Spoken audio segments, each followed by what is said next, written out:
చంద్రబాబు నాయుడు గారు, పవన్ కళ్యాణ్ గారు చాలా సీరియస్గా ఉన్నారు. ఎందుకంటే అసెంబ్లీ సాక్షిగా చూసాం. ఎవరికి నచ్చినట్లు వాళ్ళు మాట్లాడేస్తున్నారు, ఏదో ఇంట్లో మాట్లాడుకుంటున్నట్లుగా. ప్రజాస్వామ్యంలో దేవాలయం లాంటి అసెంబ్లీలో కాస్త ఆచితూచి అడుగులు వేయాల్సిన అవసరం ఉంది. నోరు అదుపులో పెట్టుకుని మాట్లాడాల్సిన అవసరం ఉంది. ఆ పరిస్థితి కనిపించటం లేదా? ఎందుకంటే ఒక ఎమ్మెల్యే ఇద్దరు ఎమ్మెల్యేలని కాదండి.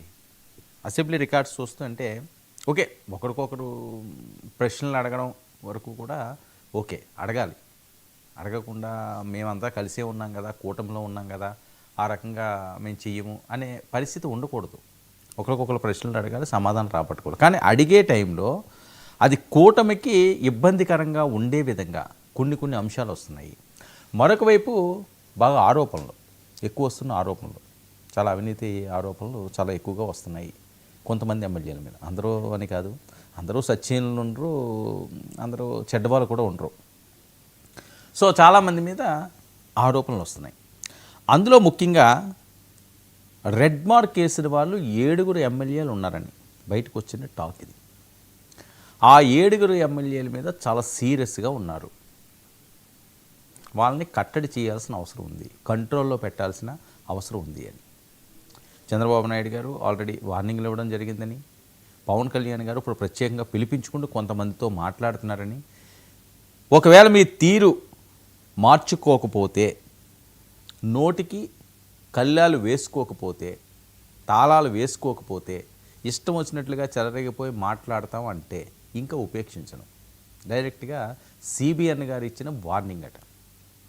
మరి దీని నుంచన్నా మారతారేమో. ఎందుకంటే ఆయన అధికారం చేపట్టిన తర్వాత, సీఎం అయిన తర్వాత మనం చాలా సందర్భాల్లో చాలాసార్లు చూసాం, చాలాసార్లు వార్నింగ్లు ఇచ్చారు, జాగ్రత్తగా ఉండాలి, ఇలా చేయాలి అలా చేయాలని. కానీ ఆ మార్పు ఏమీ పెద్దగా కనిపించలేదు. కొంతమంది అయితే కూలై ఉంటారు. ఎందుకంటే వైఎస్ఆర్సీపీని ధీటుగా ఎదుర్కోవడంలో కూడా కొంతమంది ఎమ్మెల్యేలు కానీ మినిస్టర్లు కానీ వాళ్ళ నోటికి దానికి తాళం వేసుకుంటున్నారని. అదే కూటమి అంశాలు వచ్చేసరికి జనసేన లేకపోతే టీడీపీ నుంచి జనసేన ఈ రకంగా మాట్లాడినప్పుడు మాత్రం ఓపెన్గా బహిరంగంగా మాట్లాడేస్తున్నారు. కొంతమంది కొన్ని ఇంటర్వ్యూలు కూడా ఇచ్చి మాట్లాడుతున్నారు అని. ఇది ఇబ్బందికర పరిస్థితి. మీకు తెలియకపోతే తెలుసుకోండి, ఏ రకంగా నియోజకవర్గాల్లో ఉండాలో, ఏ రకంగా పాలన సాగించాలో, ఏ రకంగా ప్రజలతో మమేకమైపోవాలో అని తెలుసుకోవడంలో తప్పులేదు. కానీ మేమే సర్వాంతర్యాములు, మాకే అన్నీ తెలుసు, మేము ఎమ్మెల్యేలం అయిపోయాం, ఇంక మమ్మల్ని ఎవడో పీకేది లేదు, చేసేదేం లేదు, 5 సంవత్సరాలు మేము నచ్చినట్టుగా మేము ఉంటాము, ఎవరినన్నా మేము ద్వేషిస్తాము, లేకపోతే కూటమిలో ఆ పైనున్న సఖ్యత కింద లెవెల్లో లేకుండా మాకు నచ్చినట్లుగా మేము ఎమ్మెల్యేలం కాబట్టి జనసేన నియోజకవర్గంలో ఉన్న టీడీపీని ఇబ్బందులు పెట్టడం, టీడీపీలో ఉన్న వాళ్ళు ఎమ్మెల్యేగా ఉన్నవాళ్ళు జనసేన వాళ్ళని ఇబ్బంది పెట్టడం. బీజేపీకి పెద్దగా ఇది లేదు, కానీ వీళ్ళిద్దరి మధ్యన నడుస్తున్నది అని. సో ఈ పరిస్థితుల్లో ఇంకా కొరడా జుడిపించాల్సిన సమయం ఆసన్నమైందని మరి పవన్ కళ్యాణ్ గారు చాలా సీరియస్గా కొంతమంది ఎమ్మెల్యేలతోటి ఈరోజే రమ్మన్నారని కూడా వస్తున్న టాకు, ఆల్రెడీ మాట్లాడుతున్నారని కూడా చంద్రబాబు నాయుడు గారు ఆల్రెడీ మాట్లాడేశారు. ఆ 7 జాగ్రత్తగా ప్రస్తుతం ఉండాల్సిన అవసరం ఉంది. తర్వాత ఇంకో లిస్ట్ వస్తుందేమో. ఫస్ట్ లిస్ట్ మాత్రం ఒక 7 ఎమ్మెల్యేలు. ఎందుకంటే బాలకృష్ణ గారు అంశం వచ్చిన దగ్గర నుంచి మొదలైంది ఇది. ఆ విషయం కూడా మనం ప్రస్తావించాల్సిన అవసరం ఉంది. ఎందుకంటే సభలో మాట్లాడినప్పుడు ఎంత రచ్చ అయింది. సరే ఓకే, అదంతా ఎవరికి వాళ్ళు సైలెంట్ చేశారు, చిరంజీవి గారితో కూడా మాట్లాడి ఉంటారు, అంతా అయిపోయింది. కానీ మిగతా ఎమ్మెల్యేలు కూడా ఆ రకంగానే ప్రవర్తిస్తుంటే ఎంతమందిని కట్టడి చేయాలి, ఎంతమందిని కంట్రోల్ చేయాలి? ఇప్పుడు ఏం చేశారంటే దీనికి ఆ నియోజకవర్గంలో ఇన్ఛార్జ్ మంత్రులు ఎవరైతే ఉన్నారో వాళ్ళకి అప్పచెప్పారు చంద్రబాబు నాయుడు గారు ఆ పగ్గాలు. ఈసారి ఏ ఎమ్మెల్యే అయినా గీత దాటినా, లేకపోతే కొద్దిగా ఎక్స్ట్రాలు చేసినా, ఇష్టం వచ్చినట్లుగా మేము ఎమ్మెల్యేలమి, మాకేం కాదు, మేము అధికారంలో ఉన్నామని విర్రవీగి మాట తూలిన, నోటి దురద చూపించిన, బహిరంగ ప్రకటనలు చేసిన, ఇష్టం వచ్చినట్లు ఇంటర్వ్యూలు ఇచ్చిన బాధ్యత మీది. మీకు చేత కాకపోతే నా అసలు విశ్వరూపం మీరు చూస్తారు. ఇంకా డైరెక్ట్గా మాట్లాడండి. ఇన్ఛార్జ్ మంత్రులకి ఫస్ట్ స్టెప్. ఒకవేళ ఇన్ఛార్జ్ మంత్రులు కానీ దాన్ని అక్కడతోటి కూల్ చేసి, కామప్ చేసి, ఇది కాదు అని బాధ్యతగా చూసుకోవాల్సిన అవసరం ఉంది. ఆ బాధ్యత కూడా ఏంటి, ఎమ్మెల్యేకి ఒత్తాసు పలకమని కాదు. ఆ నియోజకవర్గంలో తెలుగుదేశం పార్టీ ఏ ఎమ్మెల్యే ఉన్నప్పటికీ కూడా, తెలుగుదేశం పార్టీ ఎమ్మెల్యే ఉన్నాడా, బీజేపీ ఎమ్మెల్యే ఉన్నారా, జనసేన ఎమ్మెల్యే ఉన్నారన్నది అంశం కాదు. మూడు పార్టీలకి కూటమిలో పైన ఏ రకంగా చంద్రబాబు నాయుడు గారు పవన్ కళ్యాణ్ గారు ఉంటున్నారో అదే విధంగా కింద కేటర్లో కూడా ఉండాలి. ఆ విధంగా మీరు చూడాల్సిన అవసరం ఉంది.